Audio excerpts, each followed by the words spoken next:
Alright, in today's video we're going to be talking about the rise and fall of the FRT and how a community hero, basically a legend, became a villain.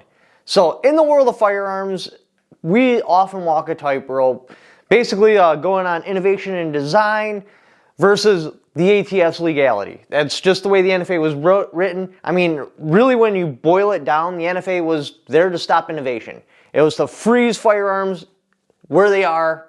I mean, was that the ultimate intent for it? Probably not, but that's what it does, is it freezes innovations, because now you can't use all these different definitions and all these different innovations because, well, now it's an NFA item and it excludes it from most of the community. But even with the NFA just putting a stranglehold on innovation, every once in a while a product will come along that'll just transcend beyond, innovation and stuff like that and become like a symbol of freedom. There are a couple of good examples. The pistol brace. It changed, basically making the whole SBR definition obsolete. You have the bump stocks. That was the early precursor to all this, basically making machine gun, the whole NFA banned on machine guns, obsolete. Well, along came another one called the force reset trigger. Very few products got as much attention as this one because instead of getting an ATF approval letter like they should have definitely gotten, bam, the ATF comes at the force reset trigger and shuts them down. And ultimately push the force reset trigger into a Second Amendment rallying cry. They raised a whole bunch of community support, basically showing, hey, this is government overreach. The ATF is out of control here. This is definitely infringing on our space. And we all came together and supported them. And if you aren't familiar with the force reset trigger, basically what it does is it skirts the machine gun definition by making a semi-automatic fire extremely fast. It helps you reset the trigger. So basically your function is you pull the trigger, the firearm goes bang. You let go of the trigger resets, you pull the trigger again, and the firearm goes bang. The force reset trigger kicks the back of the trigger and forces you to reset. So then you're just pulling the trigger, you're not having to mentally think about the second step of moving your finger forward. Basically, it can bring your firearm up to ciclet rate, depending on how well you're able to use this. So, like I said, it made the definition of a machine gun obsolete. Before we get much farther into this video, though, I do have to bring up my merchandise store at Shop Only Tactical Fans. Only Tactical Fans at Shopify.com, where you can purchase cool morale patches, clothing, MREs, all that stuff helps support the channel because I'm currently demonetized, likely forever, and that's how I pay my bills right now. So I appreciate you guys shopping there and checking out the merchandise, and hopefully you can pick something up. But lately, the whole sentiment around the FRTs has taken a dramatic turn. The various companies that stood to basically, we're going against the feds, we're standing up against overreach, and we're going against lawfare and preserving the Second Amendment, well, all of a sudden, the tactics that were similarly used on them, they're using against other businesses and customers now. How did we get here? All right, so to tell the story, we're going to have to back this train on up. All the way back to the beginning of the company to explain how they went from a symbol of freedom to basically a villain. So let's talk about the rise of FRT. All right, so FRT bursts on the scene. Wham! 2018 to 2020, they have a product that basically, it takes the force reset trigger, and like I described it earlier, it's going to make you allow to shoot basically as fast as full auto, making the definition of full auto obsolete, as we already discussed. And it was an engineering marvel. It blew away, just blew the minds of everyone. So it was a whole bunch of talk in the forums, there was videos being made around it, it was considered brilliant. And it pushed the envelope without going too far and crossing the line into full auto. Because everybody could clearly look at it and be like, that's not a full auto because that doesn't match the definition. Yeah, it became a symbol of innovation, quickly building a massive following. Their market led heavily into, I'm the underdog, we're here to preserve the Second Amendment rights, we're here to help out freedom, we're here to stand against the government and their bureaucracy.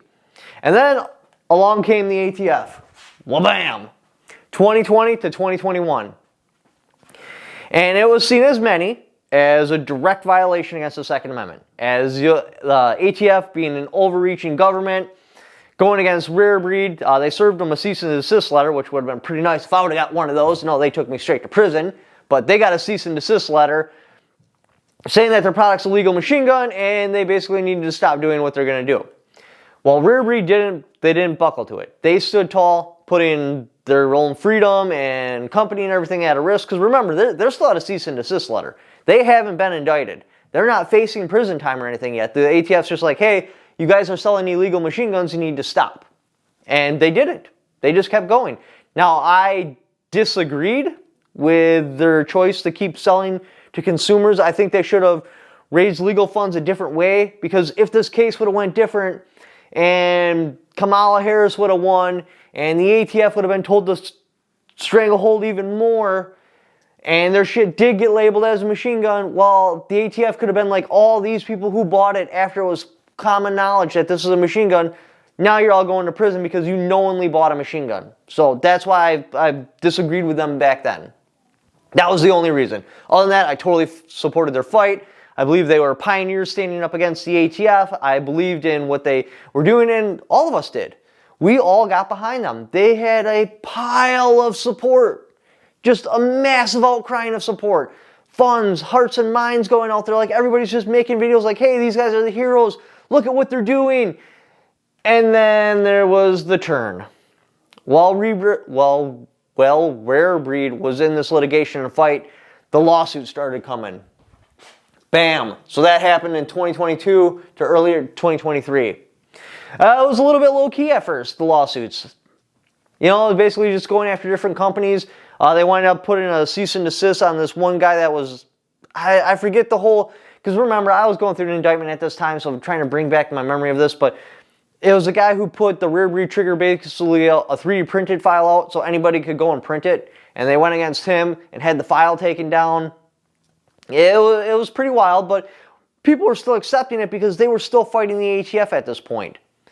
Like, yeah, all right, you know, we get it. You know, you don't want this guy's information popping out there, because if he gets indicted and then this was the reasoning, because if that guy's information causes him to get indicted and he pleads out, well, now they have precedence. And it's going to be harder for Rare Breed to fight their case with this precedence out there. So everybody's like, oh, yeah, that totally makes sense. That's all fine and dandy, right? So, as innovation happens, we're all familiar with it. You have one good idea, and when you have one good idea, a bunch of little offshoots will come off of it with other good ideas, because it inspires people. They're like, hey, this force reset trigger is pretty cool. I can make it better. You know what? I have a better idea. So a whole bunch of different variations of the product started dropping.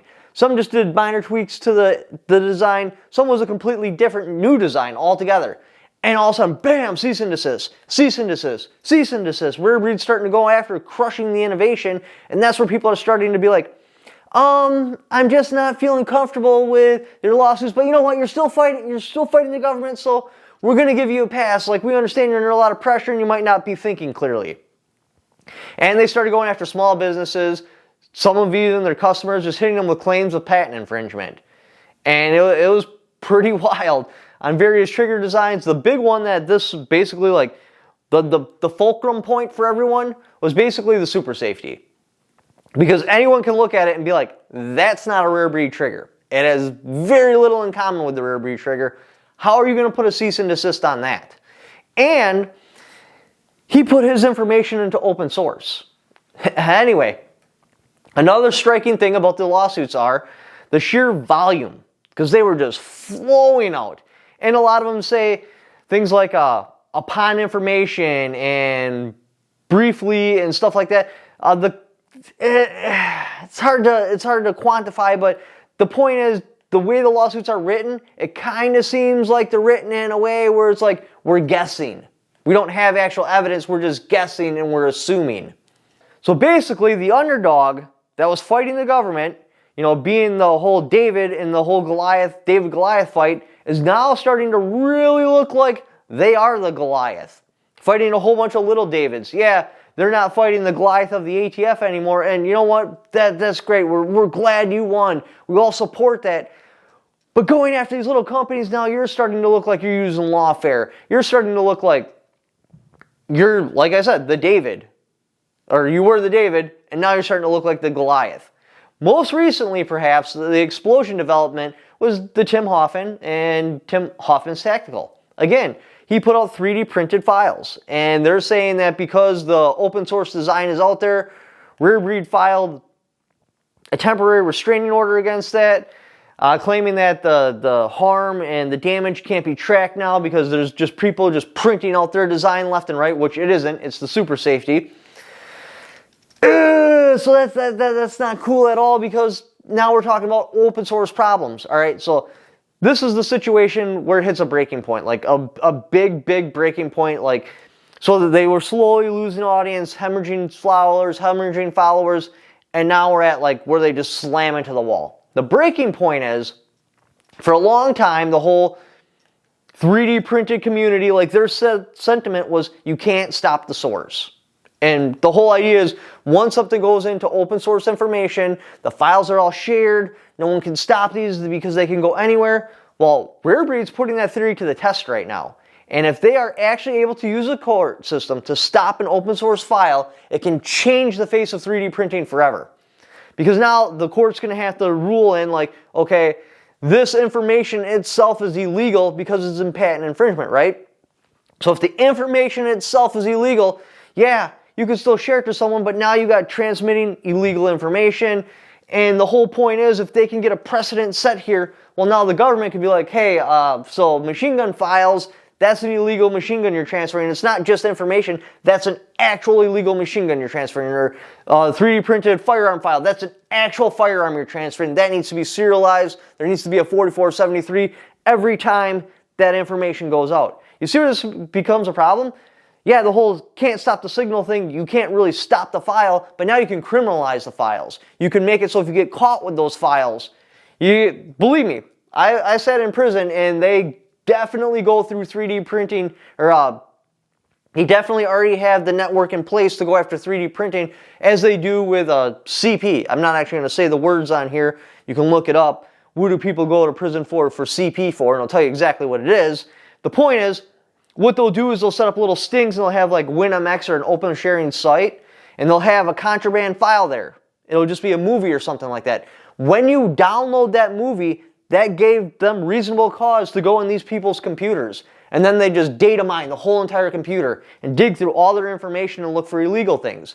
Well, if 3D printed files become illegal, in theory, yeah, they could set up little stings like, oh, you go to this website where you can get this 3D printed file. That's actually an FBI website, or at least one of the files are on there. And when you download that file, it has a worm in there that just pulls all the information out of the computer. And the feds can show up at your door because you have a Glock file on there, or a Yankee Boogle file on there, or a Force Reset trigger file on there.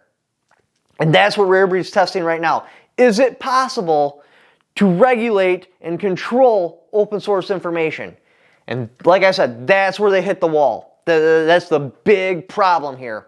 So this case potentially is going against open source information. It has big implications here. Can 3D printed files become illegal? Is it illegal to share certain 3D printed files? Can we shut down open source information? Can I shut down Tim Hoffman? They literally put a gag order on him. And I pulled the numbers on like the whole comments and how they're feeling about that. Based on an analysis of the comment sections across the most recent videos covering Rarebreed triggers, RBT, in the last 30 days, including the Stambouli Law update and the Hoffman Tactical situation, there has been a massive shift in public sentiment. While a year ago RBT was seen as a community hero, the recent patent war and the attempt to gag Tim Hoffman have flipped the script. Here is the estimated breakdown of sentiment. Community sentiment breakdown. Sentiment. Percentage. Primary drivers. Negative/against RBT. Approximately 80%. Aggressive lawsuits against small creators, Hoffman, the gag order request, and the perceived betrayal of the don't tread on me ethos. Middle of the road. Approximately 15%. People who acknowledge that patents are legal property, but feel the execution is heavy-handed or damaging to the community. Supporters. Approximately 5%. Hardcore loyalists who believe RBT is just protecting their survival after spending millions fighting the ATF. Key takeaways from the hate, 80%. The overwhelming majority of comments fall into the negative category. The common phrases and feelings being expressed right now are corporate bullying. Viewers feel RBT is using the same lawfare tactics that the ATF used against them, which they find hypocritical. Stopping the signal. This is the biggest point of contention. By suing Hoffman over 3D files, RBT is seen as an enemy of the open source movement. The community is taking this personally. The gag order backfire, requesting that Hoffman's lawyers not talk about the case, has been a PR nightmare. It is being interpreted as an admission that RBT can't win in the court of public opinion. The middle of the road, 15%. These commenters usually start with, "I used to support them, but..." They understand that RBT needs money to survive their legal bills, but they think RBT chose the wrong target. They often suggest RBT should have licensed the tech to small creators for a nominal fee, e.g. $1, instead of suing them into bankruptcy. The supporters, 5%. This group is very small but vocal. Their argument is usually, RBT took all the risk and spent millions to keep FRTs legal. If others just copy their work for free, RBT goes under. They view the patent lawsuits as a necessary evil for the company's survival. That's wild. They went from complete heroes to complete villains in such a short period of time. It just blows my mind thinking about this. Anyway, if you'd like to help support the channel directly, there's a couple of different ways to do it. Obviously, I got my Cash App right there where you can do donations, but that's only for extremist supporters. For everyone else, the best way to support the channel that doesn't cost you an extra penny, go down in the description, click on my Amazon affiliate link. Just by clicking on that link, even if you don't purchase what that link is for, just clicking on it, doing the Amazon shopping you're already going to do anyway, I have a little kickback for it because you came there off my channel. Thank you for watching. Don't forget to subscribe.